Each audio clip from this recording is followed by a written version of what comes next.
Hey everyone, welcome back to Corporate Decoder, the place where we look at company filings and try to figure out what they're really saying. Today we've got Kingstone Companies Inc. and let's just say it involves a little bit of cash for shareholders.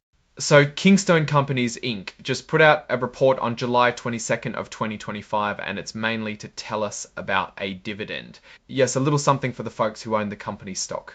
Now, Kingstone Companies Inc. is incorporated in Delaware and its main office is in Kingston, New York. For those keeping track, their stock ticker symbol is KINS and you can find it traded on the Nasdaq Capital Market.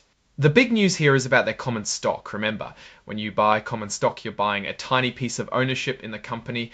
Kingstone Companies Inc. is the company we're looking at. They are located at 120 Wood Road in Kingston, New York. This report is specifically about a Regulation FD disclosure.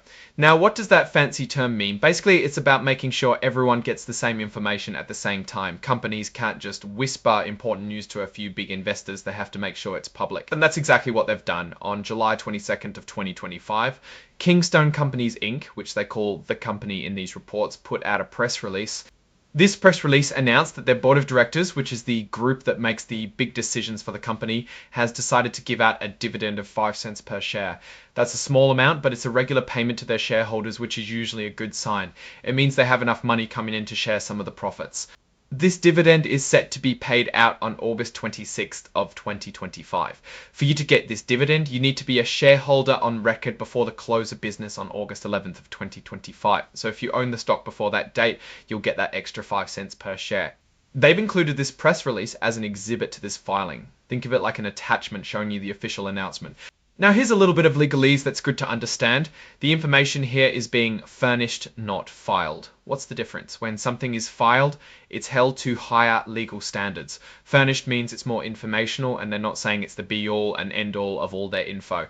It won't be automatically considered part of their other public filings unless they say so. This also means that under a specific law called the Securities Exchange Act of 1934, they aren't as liable if something in this particular announcement turns out to be wrong. It's a common way for companies to share news without taking on too much legal risk for things like minor errors in a press release. They are very careful to point out that this announcement doesn't mean they think this dividend news is the most important or complete information about the company.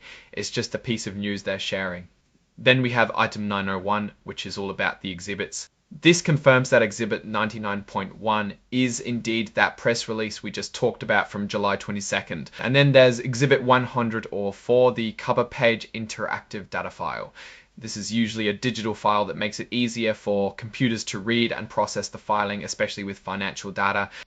Finally, the report is signed by Meryl Golden, who holds the important roles of Chief Executive Officer and President. This shows that the top leadership is aware of and approving this public disclosure. The date of the signature is also July 22nd, 2025, aligning with the report's date. So what's the big picture here? Kingstone Companies Inc. is sharing good news with its shareholders. They're paying a dividend. It's a small amount, 5 cents a share, but it shows the company is generating enough profit to return some of that money to the people who own it, which is generally a shareholder-friendly move. They're doing this in a transparent way, making sure the information is public. While this report isn't a deep dive into their entire financial health, the dividend announcement itself is a positive signal for investors looking for income from their investments. It suggests a stable, albeit perhaps not rapidly growing business that can consistently generate enough cash to reward its owners. We'd need to see other filings to get a fuller picture of their financial strength. But this little dividend payment is a nice perk for Kingstone shareholders. Alright, that's our breakdown of Kingstone Companies Inc.'s latest filing. What's your take on this dividend news and what it might mean for the company's future? Drop your thoughts in the comments below. If you found this analysis helpful, smashing that like button really supports the channel. And of course, subscribe for more of these corporate deep dives. Don't forget to check out our Discord community, linked in the description for more discussions. Thanks for watching. See you next time.